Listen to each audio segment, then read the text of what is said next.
survivor. One of the Hamid.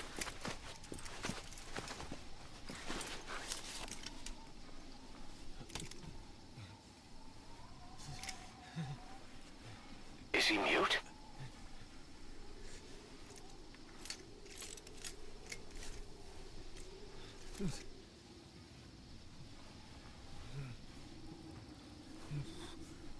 He knows about it.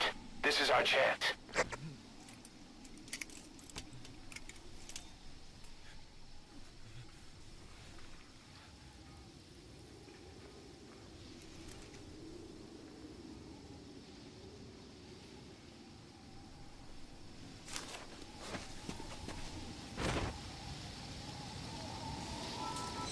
We know the location of the target. It's on your iDroid. Head on over there and retrieve it.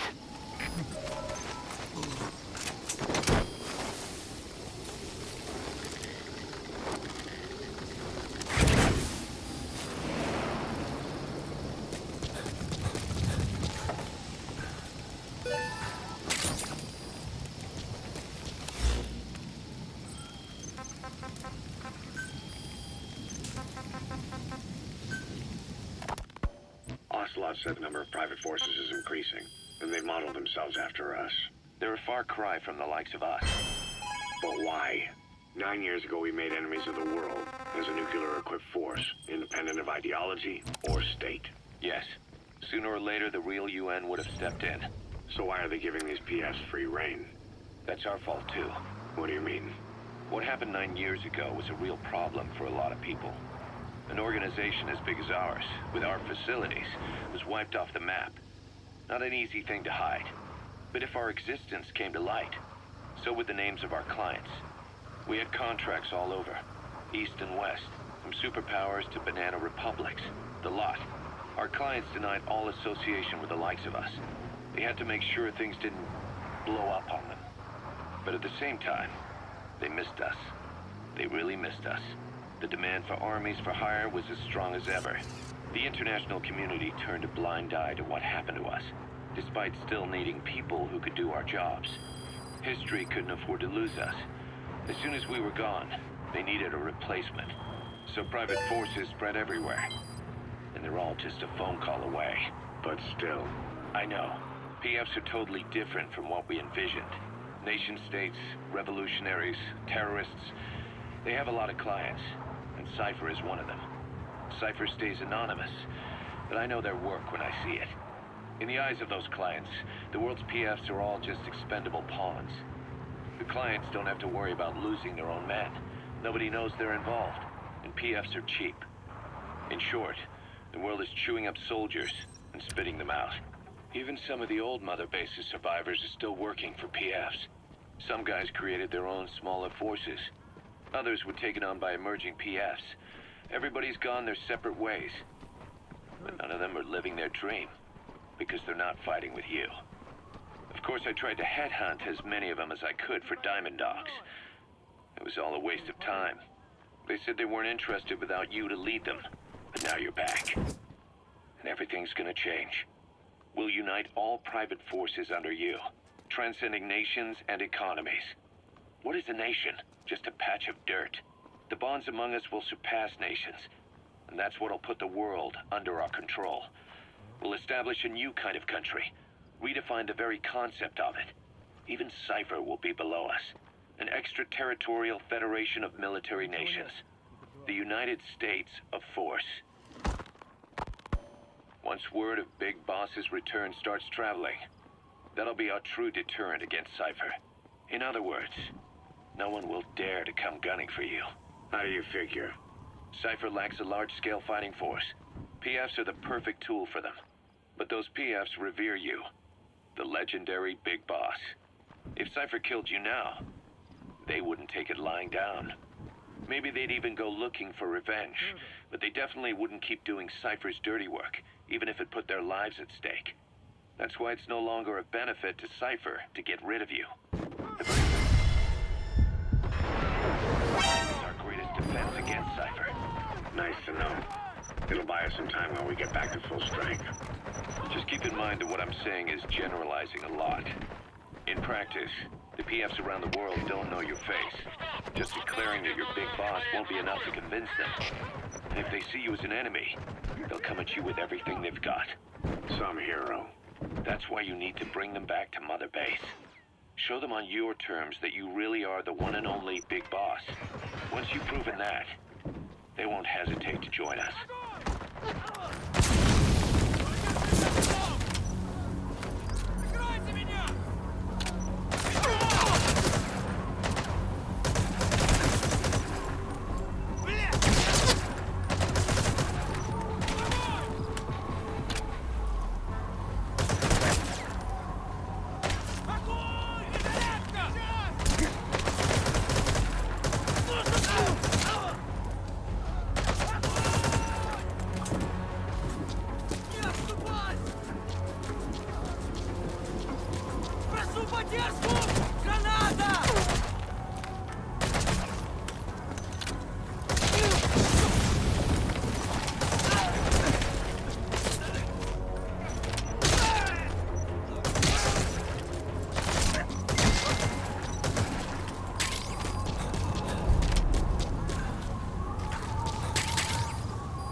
We were lucky to get our hands on that cyborg arm developer. There's no one in Diamond Dogs who can so much as maintain that thing. Bionic arm, not cyborg, if you go by what he calls it. But you're right, the East is light years ahead in bionics. They can even detect through the skin the slight electrical signals from the brain that order muscles to move. The Soviet Union completed their first bionic arm capable of doing that back in the 60s. Although I guess that news didn't really reach the West. No kidding. Zadornov's was the only one I ever saw. Quite a shock to see it for the first time. And it was no mean feat to get hold of Snake's arm. I couldn't get one for you at the time, but you know, now... Forget it. I've no intention of relying on bionics. Right now I need to keep the pain fresh in my mind. Well, it's your decision. But don't you find it... inconvenient? Not a bit. But the phantom pain, it never lets up. Do you know how many men I saw die that day? There's nothing we can do to bring it. And you expect me to care about getting a measly arm and leg back? Sorry. But my pain belongs to all our dead comrades. I'll keep living with it for their sake. It'll guide me straight and true until I've gotten them the vengeance they deserve.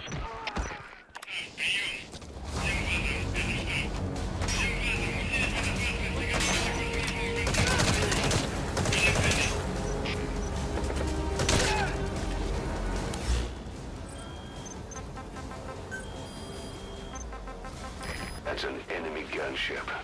A single burst from his machine gun could cut a man in half. Tread carefully, boss. Snake, do you remember Amanda? Yeah, I do. Their revolution was a success. Somoza resigned. Nicaragua has a new government. Amanda's really working hard for her country to be reborn. Good for them. She says she wishes Chico could be there. That revolution was the dream. For Amanda. For Chico. And their father. That chopper was no place for Chico to die. I'd like to at least think history will remember his part in the revolution. When you pick up a gun, there's always a chance you'll die for nothing. He knew that as well as the rest. Now that he's gone, it's up to the rest of us to decide. Snake, talk to me! Snake!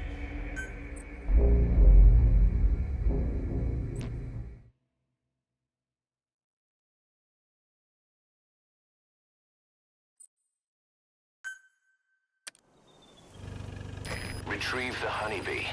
Its location is on your iDroid.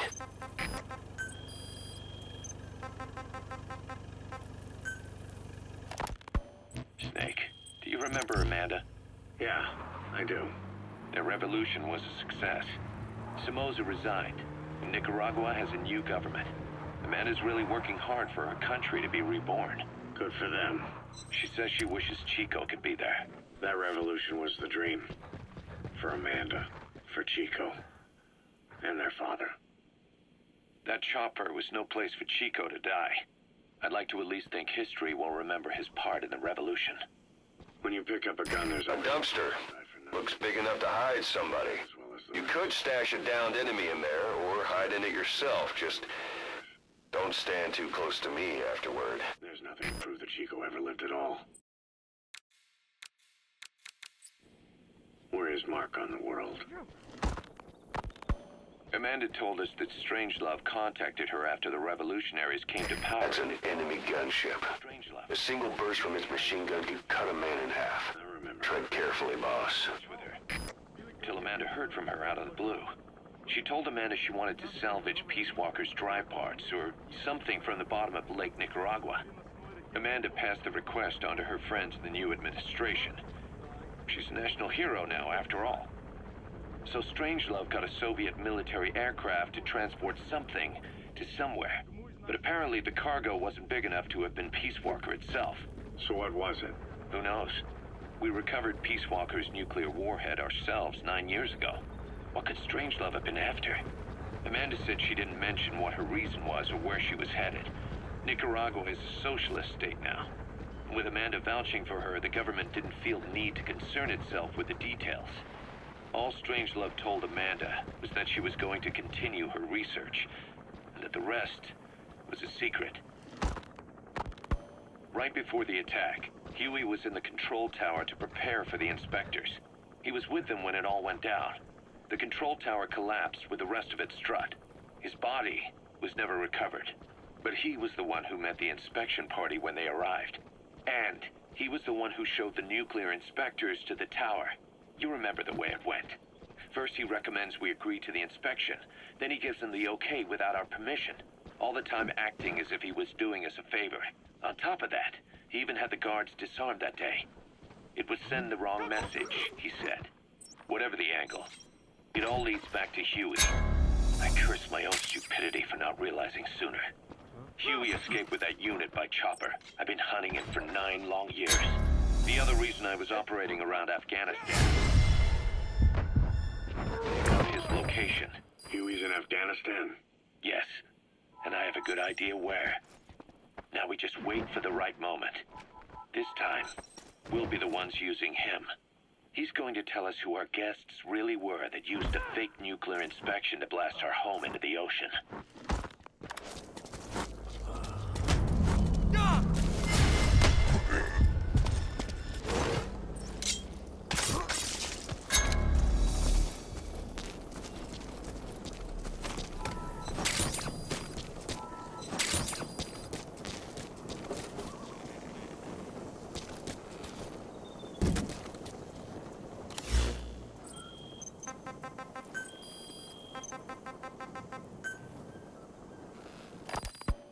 Snake, do you remember Amanda?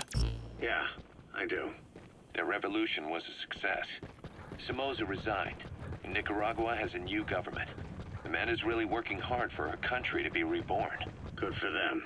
She says she wishes Chico could be there. That revolution was the dream. For Amanda, for Chico, and their father. That chopper was no place for Chico to die. I'd like to at least think history will remember his part in the revolution. Boss, get down. Pick up a gun, there's always That's an enemy gunship. Stay low and crawl along the ground. That should enable you to sneak past enemies. to decide what it was all worth. If we don't, there's nothing to prove that Chico ever lived at all. We're his mark on the world.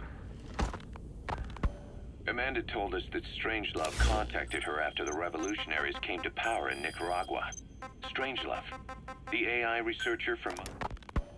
Snake, I wanted to ask you about the man on fire. What do you remember from the hospital? Anything we can use? Well, he took off the moment the sprinklers started up. Sprinklers? The fire system? And when he got sprayed with water from the burst pipe, it slowed him down. When we escaped on horseback, he wouldn't cross the river either. And then it started to